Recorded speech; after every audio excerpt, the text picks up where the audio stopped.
안녕하세요. 이제 막 결혼 1년 차를 넘기는 신혼부부입니다. 저는 올해로 35살이고 남편은 37살이에요. 저희가 결혼이 남들에 비해 많이 늦은 편이긴 합니다. 남편과는 연애 결혼을 했는데 결혼하기 전 연애 기간만 해도 5년을 넘게 만났어요. 제 나이가 30을 넘기면서 그때부터 남편과 결혼 이야기를 이미 주고받고 있었습니다. 그 후로 결혼까지 거의 4년의 시간이 걸린 셈이지요. 남편이 대학교를 졸업하고 바로 좋은 회사에 취직을 하게 되면서 또 그때부터 알뜰살뜰 돈을 모아놓은 덕분에 이미 결혼 이야기 오갈 당시에도 어느 정도 기반이 많이 마련된 상태였어요. 저 또한 남편만큼은 아니었지만 상당히 돈을 많이 모아놓은 상황이기도 했습니다. 이미 연애 초반부터 두 사람의 장래에 대해 서로 확신을 가지고 있던 저희였다 보니 결혼을 미룰 이유는 하등 없었어요. 하지만 그런데도 불구하고 결혼식을 올리는 데까지 그 후로 4년이 더 걸린 데에는 나름의 사연이 있었습니다. 저희 남편이 집안의 둘째이고 위로 형이 한 명 있어요. 올해로 아주버님도 나이가 40을 넘기게 되었는데 아직도 결혼을 못하고 혼자 지내고 있는 상황입니다. 그리고 저희 결혼이 늦어진 이유는 바로 그 아주버님이 결혼을 아직 못했다는 데 있었어요. 장남이 아직 혼자인데 둘째가 어찌 결혼을 하냐며 반대를 해온 사람은 시부모님도 아니었고 아주버님도 아니었어요. 집안의 최고 어른인 할머님이 아주버님이 결혼하기 전까지는 절대로 저희들 결혼을 허락해주지 않겠다고 나오셨거든요. 시부모님이 그것 때문에 엄청 답답해하셨어요. 그런데 시아버지께서 워낙에 할머님 말에 거역을 못하는 분이셨던지라 그렇게 저희들 결혼이 미뤄지게 되었던 것이었습니다. 아버님은 저희한테 올해는 꼭 할머님을 설득해 저희들 결혼을 시켜주겠다고 하셨지만 번번이 그 시도는 실패로 돌아갔어요. 그렇게 올해는 허락을 받아주시겠지 하면서 한 해 한 해 넘기다 보니 어느덧 저희는 연애만 5년 차를 넘기는 상황까지 오게 되었던 겁니다. 아주버님의 조건 자체만 두고 본다면 결혼을 못할 만큼 개차반인 사람도 아닙니다.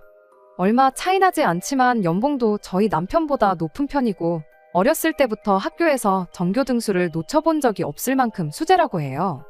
대학교도 우리나라에서 이름값으로는 둘째가라면 서러울 만큼 좋은 학교를 나왔고요. 연애 초반에는 조건도 나쁘지 않은 사람이 왜 결혼을 못한 건가 싶었죠. 저는 단지 그간 열심히 사느라 마음에 드는 사람을 만나지 못한 거 아니겠냐 하고 생각했었죠. 처음 아주버님 때문에 저희가 결혼을 미뤄야 하는 상황임을 알게 되었을 때 제가 어떻게든 이 상황을 해결해 보려고 아는 사람 통해 아주버님한테 어떤 분을 소개시켜드리기까지 했어요. 그리고 그때 왜 아주버님이 저 나이 먹도록 여자친구도 없이 혼자 지내고 있는지 그 이유를 알게 되었습니다. 그냥 4차원이라서 혼자 자기 세상 속에 갇혀 사는 사람이면 그냥 특이한 캐릭터구나 싶었겠는데 그런 게 아니었어요. 그냥 성격부터 문제가 있던 사람이었고 그 더러운 성질머리 때문에 아직도 혼자 지내고 있었던 거였습니다. 저는 그런 것도 모르고 뭣도 모르고 지인 통해 아주버님을 소개시켜줬다가 욕만 잔뜩 걷어먹었네요. 소개팅 자리에 상대방분의 나이를 듣자마자 내가 30대 중반 여자를 만나려고 이 나이 먹도록 결혼도 안 하고 살았는 줄 아느냐며 이야기 한마디도 나누지 않고 혼자 자리를 박차고 뛰쳐나왔답니다. 아무리 마음에 안 들었어도 동생하고 결혼하기로 한 사람인 제가 나서서 자리를 만들어준 건데 그런 건 생각도 안 하고 그런 식으로 나왔다는 것부터가 이 사람 성격이 거의 인격 파탄자에 가깝다는 걸 알 수 있었어요. 남편한테 왜 아주버님 성격이 저 모양이냐고 미리 말을 해주지 않았던 거냐 따져 물었었는데 남편이 그래도 내 가족인데 어떻게 흉을 보겠냐며 자기도 형이 저렇게 나올 줄 몰랐다고 엄청 멋쩍어 했었습니다. 아주버님 때문에 남편하고 싸우는 것도 말이 안 된다 싶어서 남편 사과 한마디 듣고 더는 이야기하지 않기로 했어요. 그리고 제가 나서서 어떻게든 아주버님 결혼 자리 알아봐주는 오지랖도 그만 부리겠다고 다짐을 했습니다. 아무튼 그 후로는 아버님이 할머님을 설득하기를 기다리는 수밖에 없었죠. 말씀드렸다시피 저는 이미 남편과 결혼에 대해 어느 정도 확신을 가지고 있었다 보니 아주버님 때문에 혼사길이 막혔다고 한들 다른 사람을 만나고 싶은 생각은 전혀 없었습니다. 다만 그게 결혼까지 5년이나 더 걸릴 거라고는 생각을 못했을 뿐이에요. 한 해 한 해 그렇게 시간만 보내다가 3년이 지나서부터는 오기가 생겨서 언제까지 기다려야 되나 보자 하는 생각이었습니다. 하지만 끝내 아버님은 할머님의 허락을 받아내지 못하셨어요. 저희가 끝내 결혼식을 올리게 된 이유는 할머님이 돌아가시면서 더 이상 허락을 구할 필요가 없어졌기 때문입니다. 그리고 그제서야 시어머니의 주도로 저희들 결혼식이 정말 번갯불에 콩 구워 먹듯 빠른 속도로 진행이 되었어요. 이미 결혼 이야기 처음 오가기 시작했을 때부터 어느 정도 준비가 되어 있던 상황이었는데 그 후로도 결혼을 전제로 쭉 만남을 이어왔다 보니 당장 대출 하나 없이도 신혼집을 한 방에 정리할 만큼 많은 돈이 모여있는 상황이었습니다. 결혼 준비라고 뭐 예약해놓은 건 없지만 좀 두루뭉술하게 저희끼리 정해놓은 것들도 많았어요. 신혼집도 그중 하나였죠.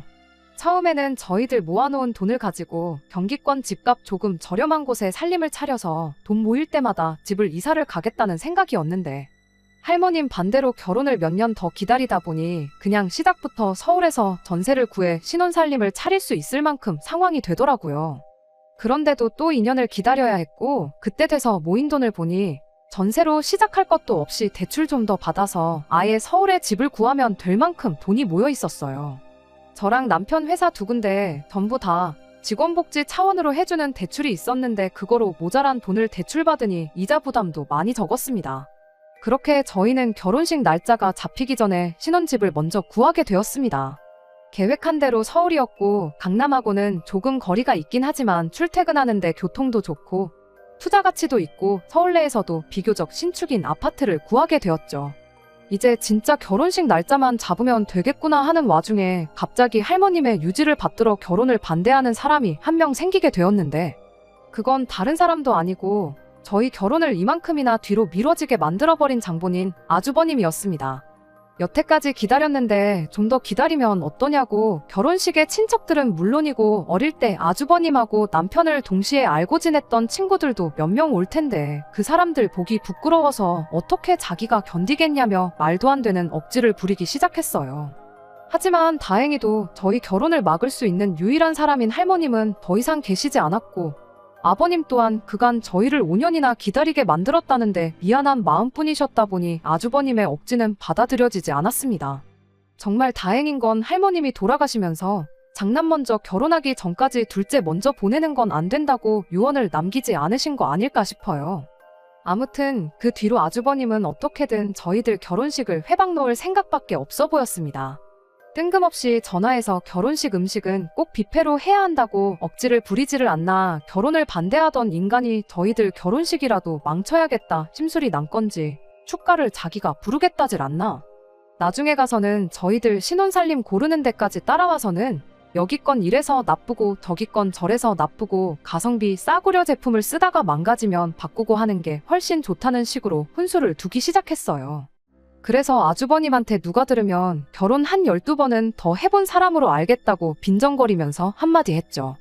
저희가 쓸 살림이고 저희 결혼식이니만큼 저희가 어련히 알아서 할 테니 이런데 좀 쫓아오지 말고 그럴 시간 있으면 결혼할 사람이나 찾아보라고 했어요. 만약에 저희 결혼식 올리기 전까지 결혼할 사람이 생기면 그땐 저희가 기꺼이 결혼식 날짜를 한 번 더 미뤄드리겠다고요. 그래도 아주버님이라고 저한테 한 소리 들은 게 자존심이 상하긴 했는가 본지 그 뒤로는 저희들 뭐 하는데 더 이상 따라다니질 않더군요. 그냥 싫은 소리 한마디 하면 되는 건데 저도 그동안 뭐하러 손윗사람이라고 당하고만 살았나 그런 생각이 들었어요. 그리고 앞으로 결혼하고 나서도 다른 사람은 몰라도 아주버님한테만큼은 양보 안 하고 당해주지도 말아야겠다 하는 다짐을 하게 되었습니다. 하지만 제가 한 소리 한 것도 약발이 다 한 건지 결혼식을 하루 앞두고 아주버님이 말도 안 되는 마지막 진상을 부리기 시작했어요. 다른 게 아니고 결혼식 날 부케를 자기가 받겠다고 우기기 시작한 겁니다. 부케는 제 사촌동생이 받기로 되어 있었는데 사촌동생이면 그 정도 양보하라고 충분히 말할 수 있는 거 아니냐는 거죠. 아니 무슨 부케를 남자가 그것도 아주버님이 받겠다는 거냐고 말도 안 되는 소리 좀 하지 말라고 했더니 한다는 소리가 자기가 거기서 그렇게 부케를 받으면 사람들 눈에 띄지 않겠냐고 결혼식이니만큼 재수씨 친구들도 많이 올 텐데 혹시 그런 자기 자신의 유쾌한 모습을 보고 호감을 가질 사람도 있지 않겠냐는 말도 안 되는 소리를 하는 거예요. 그래서 아주버님한테 한마디 했죠. 애초에 아주버님 때문에 내 결혼식이 늦을 만큼 늦어져서 내 친구들 중에 시집 안 간 친구가 한 명도 없다고요. 그리고 진작에 4년 전에 아주버님한테 아는 분 소개시켜드렸을 때 20대 여자랑 만나겠다고 대화도 한 번 안 나눠보고 자리에서 일어나지 않았냐고 그런데 30대 중반인 내 친구들이 눈에나 차시겠냐고 말도 안 되는 억지 좀 부리지 말고 가만히나 있으라고 했어요. 가만히 있으면 중간은 간다는 말도 못 들어봤냐 한마디 해주고 말이죠. 그리고 혹시나 결혼식 와서 내 친구들이나 손님들한테 투근덕거릴 생각이면 저희들 결혼 축하해 주실 필요도 없고 축의금 같은 것도 바라지도 않으니까 그냥 오지 마시라 한마디 해줬습니다. 다행히 결혼식 당일에 아주버님이 제가 우려하던 헛짓거리는 하지 않았나 봐요. 내심 그게 결혼식 하는 내내 신경이 쓰였는데 천만 다행이었죠. 그래도 이제 결혼식까지 올렸고 진짜로 부부가 되었으니만큼 더 이상 아주버님 때문에 스트레스 겪을 일은 없겠구나 싶었어요. 그런데 그건 저희 오산이었습니다. 남편과 정식으로 부부가 되니 이제는 별 말도 안 되는 문제로 아주버님이 저희들 속을 썩히기 시작했거든요. 신혼여행 마치고 돌아온 지 몇 주 지나지 않아서의 일이었어요. 사실 진작에 남편하고 집을 구해서 결혼식 올리기 전부터 같이 살고 있었지만 식도 안 올렸는데 집들이 먼저 하는 건 조금 아닌 것 같아서 그때 미루던 집들이를 하게 되었거든요. 시부모님을 초대한 날에 당연히 아주버님도 집들이에 같이 따라오게 되었고요. 시어머니만 집들이 하기 전에 딱 한 번 저희 집에 오셨었지 아버님이나 아주버님은 그날이 처음 저희 집에 와보는 날이나 마찬가지였습니다. 그런데 아주버님이 도착하자마자 집 구경은 할 생각도 없어 보이고 혼자 소파에 자리 잡고 앉아서는 핸드폰 화면에서 눈을 떼고 있지 않고 있었어요. 저 인간이 뭐 하나 싶은 생각이었는데 아마 집들이 오면서 저희 집 시세를 인터넷으로 검색을 했었나 봐요. 부동산 사이트 여기저기를 찾아보고 혼자서 확인을 하고는 난데없이 저희한테 이 집을 살 때 쓴 통장 내역을 좀 확인해 봐야겠다고 하는 겁니다. 갑자기 통장 내역은 뭔 소리냐 물었더니 아주버님이 대놓고 신혼부부가 시작하기엔 이 집 시세가 말이 안 된다고 따지기 시작하는 겁니다.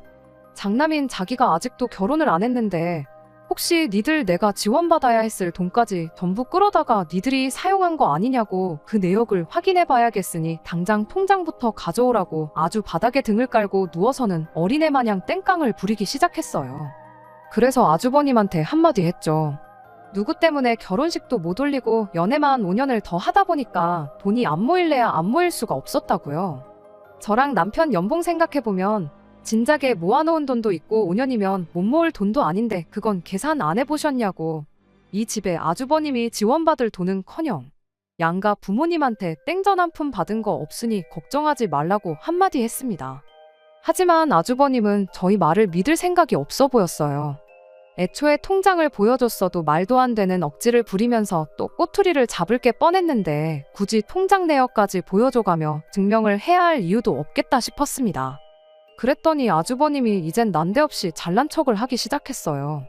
그럼 내 덕에 니들이 시작부터 이런 좋은 집에 신혼살림 차린 거나 마찬가지 아니겠냐고. 이렇게 니들이 행복해진 데에는 내 공이 큰데 니들만 좋은 집 살면 되겠냐며 자기한테 뭐 하나 안 해줄 거냐더군요. 그러더니 자기가 앞으로 여자도 만나고 그러려면 멋들어진 외제차 한 대 정도는 있어야 하지 않겠냐며 난데없이 차를 한 대 뽑아달라는 소리를 하는 겁니다. 자기가 직장도 안정돼 있고 모아놓은 돈도 좀 있고 니들이 마침 결혼할 때 부모님 돈 한 푼도 안 가져갔으니 있는 돈 전부 투자해서 좋은 집 한 채 구해야겠다는 겁니다. 니들이 차 한 대 뽑아주면 그 돈만큼 집에 돈을 더 쓸 수 있으니 이제 결혼할 사람만 구하면 되는 거 아니겠냐며 저희가 좋은 집 살게 된 게 다 자기 덕이라는 듯이 이야기하는데 시부모님 보는 앞에서 이 인간을 한 대 쥐어박을 수도 없고 정말 미치고 팔짝 뛸 노릇이었어요. 시부모님은 그 와중에 아주버님 눈치를 보면서 면허도 없는 게 자동차가 웬 말이냐며 일단 면허부터 따고 이야기하자고 상황을 대충 무마해 주셨습니다. 결국 저희 신혼집 집들이 날 아주버님 어깃장 부리는 꼴이나 실컷 구경하고 말았지 딱히 아무 일도 없긴 했지만 그때부터 뭔가 서운하고 억울한 마음이 들기 시작했어요. 그간 아주버님이 온갖 가지 어깃장을 부리면서 진상짓을 하는 데 있어서 뭐라고 말 한마디 하는 사람 아무도 없고 오직 저 혼자만이 아주버님을 상대하고 있었다는 게 그렇게 서운할 수가 없었습니다. 어머님이며 아버님이며 그저 아주버님 눈치 보기 바빴지. 거기에 남편 또한 아주버님이 저럴 때마다 아주버님한테는 아무 말도 안 하고 그저 그러려니 하자고 저를 설득하기 바빴거든요. 할머님만 아니었으면 당장에라도 결혼을 시켰을 거라는 말보다 5년이란 세월을 기다린 저한테 미안하다느니 고맙다느니 말 한마디 없었던 것도 여지까지 괜찮았는데 그때부터 괜히 더 서운해지기 시작했어요. 그 후에도 아주버님이 나를 두고 니들이 감히 먼저 결혼할 생각 말라며 저희 결혼 준비하는 데까지 쫓아나와 회방을 놓는데 그걸 못하게 막기는커녕 따라다니게 내버려뒀었던 것도 생각나고 그냥 모든 상황이 다 서운하고 마음에 들지 않을 뿐이었습니다. 아주버님 때문에 나이 35 먹고 결혼한 것도 억울해 죽겠는데 여태껏 기다렸으니 그냥 저놈이 저러는 거 참고 살라는 걸로밖에 받아들여지지 않았거든요. 끝내 결혼을 하기는 했지만 그게 어떻게 온 가족이 나서서 도와준 게 아니라 결혼식 못하게 막았던 할머님이 돌아가신 덕분에 올린 거지. 만약에 할머님이 아직도 살아계셨다면 아직도 남편하고 연애만 하고 있었어야 했던 상황이잖아요. 그나마 아주버님이 억지 부릴 때 편을 안 들어줘서 다행이지. 아주버님 억지까지 받아줬으면 아마 35 먹고 결혼도 포기하고 다른 사람 찾아봤어야 할 저였습니다. 애초에 아주버님이 결혼 못한 게 제 탓도 아닌데 정말 100번 양보해서 제가 아는 분 소개시켜줬을 때 그때라도 좀 잘해보는 척이라도 했다면 5년이나 기다릴 것도 없었을 일인 거잖아요. 뭐 이 상황을 남편한테 따진다고 한들 이미 다 지난 일인데 미안하단 소리나 한번 듣고 말겠지 싶어서 그냥 여기까지만 하고 말았습니다. 다만 남편한테 아주버님이 제정신 차릴 때까지 나는 최대한 시댁에 거리를 두고 지내겠다 선언했어요. 적어도 마주칠 일 없으면 스트레스 받을 일도 없을 거라 생각했고 지난 일 되새겨봐야 저한테만 손해인데 결혼했으니만큼 앞으로 행복할 날만 생각하며 사는 게 오히려 저한테 이득이겠거니 그렇게 생각하고 말았습니다. 아무튼 저희가 결혼을 늦게 한 만큼 자녀 계획은 최대한 빨리 갖기로 결정을 했습니다. 이미 결혼을 늦게 한 덕분에 모든 게 준비된 상황이었으니만큼 저희한테는 거리낄 게 없었거든요. 그리고 지지난달에 자연임신에 성공을 했어요. 그간 아주버님 꼴 보기 싫어서 시댁과는 왕래 없이 지내긴 했지만 아이가 생겼다는 소식까지 숨길 이유는 없다 싶어서 그렇게 다시 시댁에 전화 한 통 드렸습니다. 남편이 시부모님께 할머니 할아버지 될 준비하라고 한마디 건네자마자 정말 전화기 너머로 얼마나 두 분이 기쁜지 느껴질 만큼 좋아하는 소리가 들려왔어요. 그때 가선 저도 살짝 그간 연락 안 하고 지냈던데 죄송한 마음도 들더라고요. 사실 아주버님 때문에 서운하게 만들었어서 그렇지 시부모님이 두 분 다 저한테 못되게 굴거나 하셨던 적은 단 한순간도 없었거든요. 연락 없이 지내는 동안 어느 정도 마음 정리도 됐고 아주버님이 원래 저런 인간이라는 거 누구보다 잘 알고 있으니 그냥 영 끊고 지내듯 무시하면 그만이겠구나 생각하고 시부모님께 좀 더 자주 연락드리겠다 말하고 두 분과도 잘 풀었습니다. 그렇게 기쁜 소식을 전해드린 날 저녁의 일이었어요. 아직 먹덧할 때는 아니었는데 그날따라 왠지 떡볶이가 먹고 싶더라고요. 그래서 남편한테 매콤한 게 땡긴다고 했더니 남편이 그 말 듣자마자 잠옷바람에 외투만 대충 걸치고 차키랑 지갑만 들고는 떡볶이 금방 사오겠다고 집 밖을 뛰쳐나갔죠. 한 15분이 지났나 남편이 집에 올 생각을 안 하더라고요. 왜 이렇게 늦냐고 전화를 했는데 전화기가 집에서 울리더라고요. 급하게 나간다고 전화기를 두고 갔던 거죠. 전화기도 안 챙긴 마당에 차키는 챙겨나간 걸로 봐서 집 앞에 있는 분식집 아무데나 가서 사오는 게 아니라 제가 평소에 제일 좋아하는 친정집 동네에서 자주 가던 그 떡볶이집에 있는 걸로 사오려고 그러는구나 싶었습니다. 이럴 줄 알았으면 그냥 아무 데서나 사오라고 미리 말을 해줄 걸 그랬나 싶었어요. 그렇게 혼자서 남편 오기를 기다리던 와중에 남편 전화기가 울려대기 시작했습니다. 슬쩍 전화기를 보니 아주버님이더라고요. 한참 연락 끊고 지낼 적에 니들 그렇게 해서 어디 얼마나 잘 사는지 보자며 그 뒤로 먼저 연락 한 번 한 적 없는 사람이 마침 시부모님하고 오해를 풀었던 날에 전화를 해대니 기분이 살짝 꺼림직했습니다. 어차피 저한테 걸려온 전화도 아니고 해서 그냥 전화 끊어질 때까지 무시하고 가만히 있었죠. 그런데 전화가 끊어지자마자 바로 아주버님한테서 또 전화가 걸려오더라고요. 그렇게 계속 전화를 무시하기를 5번째. 남편이 없으니 핸드폰을 풀어서 진동으로 바꿀 수도 없고 벨소리는 또 얼마나 시끄러운지 정신이 다 없더군요.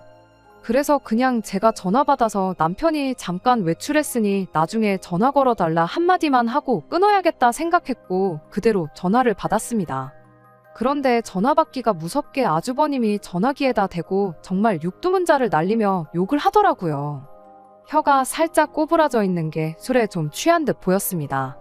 제가 누군지도 확인하지 않고 아주 시작부터 있는 욕 없는 욕 쏟아내다가 갑자기 악담을 하기 시작했어요.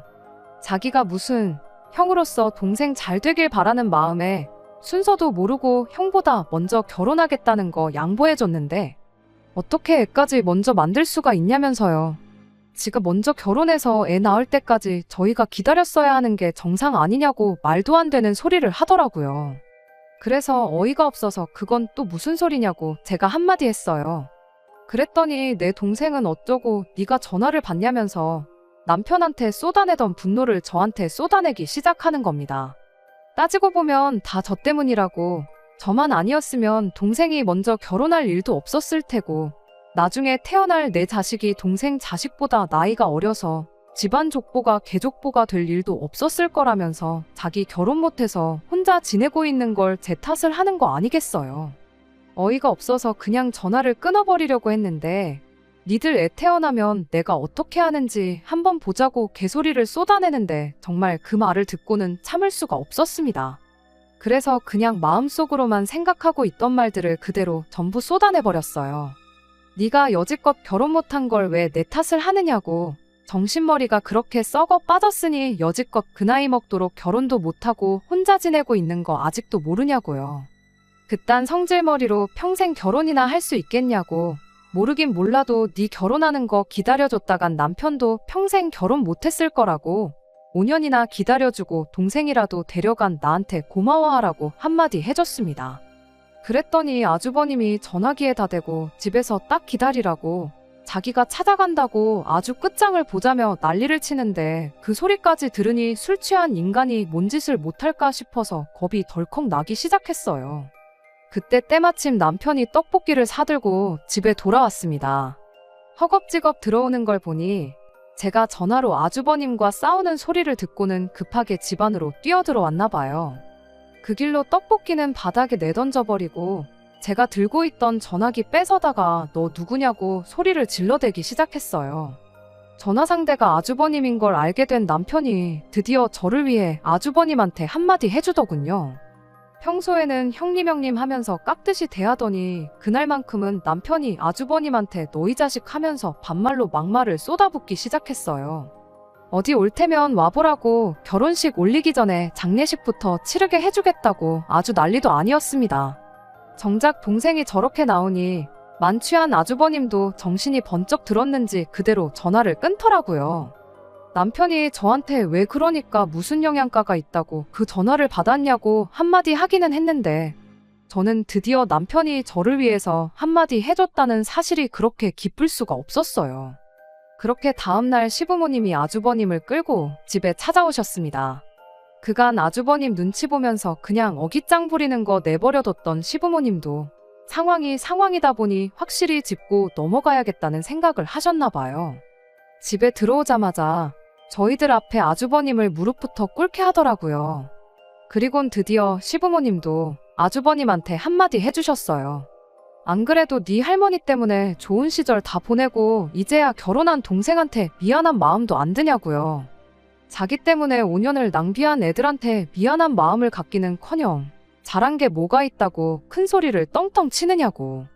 곰도 마늘하고 쑥만 먹여서 사람을 만들었는데 니는 도무지 어떻게 해야 사람을 만들지 모르겠으니 니 스스로 그 답을 찾을 때까지는 가족들 앞에 얼씬도 할 생각 하지 말라며 한 달 시간을 줄 테니 집 나가서 혼자 살라고 강하게 한마디 해주셨습니다. 그리고 앞으로 결혼이 되었든 당신들로부터 땡전 한 푼 받을 생각 하지 말고 네 동생이 했듯이 네 혼자 힘으로 알아서 살라고 한마디 하시고는 집에서 미리 챙겨온 짐가방을 아주버님한테 던져줬어요.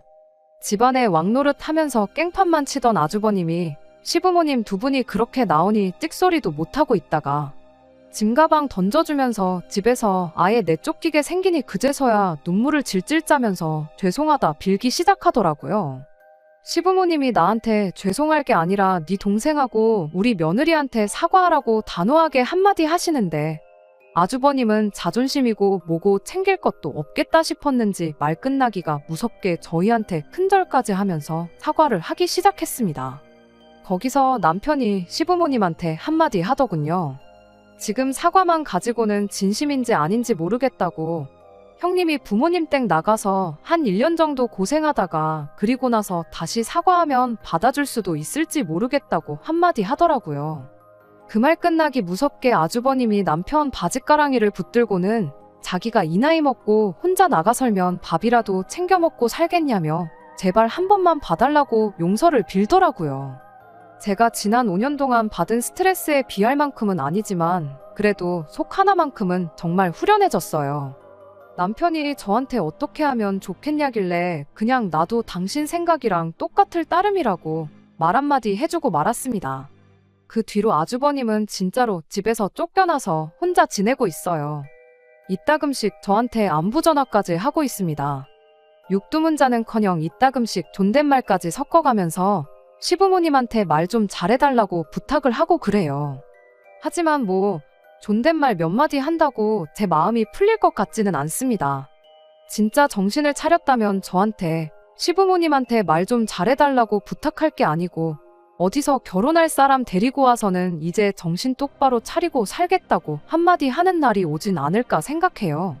물론 사람 못 고쳐 쓴다는 말처럼 저 사람이 제정신 차리고 온 가족의 바램대로 살 날이 올까 싶긴 하지만 이젠 시부모님도 남편도 제 편이 되어서 말을 해주게 되었으니 그거 하나로 만족하고 저도 지난 날은 잊고 앞으로 행복할 날만 생각하면서 살 계획이에요.